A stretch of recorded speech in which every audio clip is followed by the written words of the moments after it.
Easter के मौके पर रविवार को चर्चों में विशेष प्रार्थना सभा का आयोजन किया गया। कई चर्च में मिस्सा बलिदान की पूजा की गई, पवित्र सभा कर यीशु के उपदेश सुनाए गए। इसके बाद समाज के लोगों ने अपने घरों में परिवार के साथ ईस्टर पर्व की खुशियां मनाई।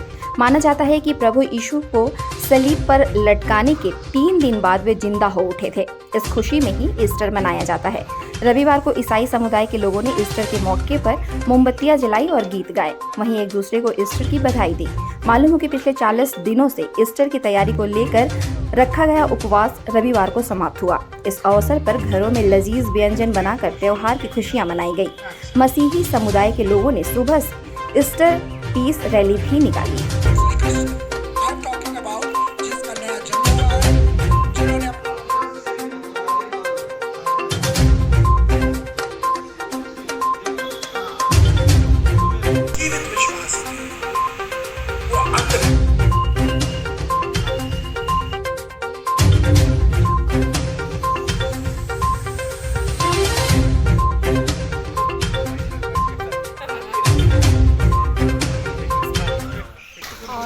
आज के दिन यीशु पापा जी उठते हैं और इसी ये में हम लोग उन्हीं की याद में हम लोग जितने भी हमारे जो पूर्वज रहते हैं जो स्वर्ग में चले गए हैं उनका आज के लिए उनको याद करते हैं। हम सब कुछ आके उनके लिए कैंडल फूल्स और ये सब लेके उनको इनको स्मरण करते हैं और उनको मिस करते हैं और प्रे करते हैं कि जैसे हमारे संग वो थे, हमारे साथ मतलब अच्छे से थे, वैसे ही ऊपर हमारे स्वर्ग लोक में पवित्र आत्मा के साथ में वो मतलब उनके साथ में संग में रहे और अनंत जीवन तक वो ये उनका आत्मा जो रहे तृप्त होते रहे।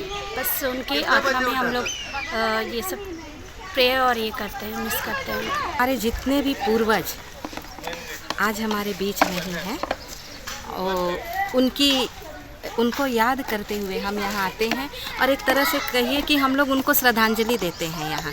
इससे पहले जो भी 40 दिन का हमारा महा उपवास काल हुआ वो गुड फ्राइडे के दिन ईसा मसीह को जो सूली में चढ़ा दिया गया था उसके साथ उस दिन ईसा मसीह मतलब सूली पर अपने प्राण को त्याग दिए थे।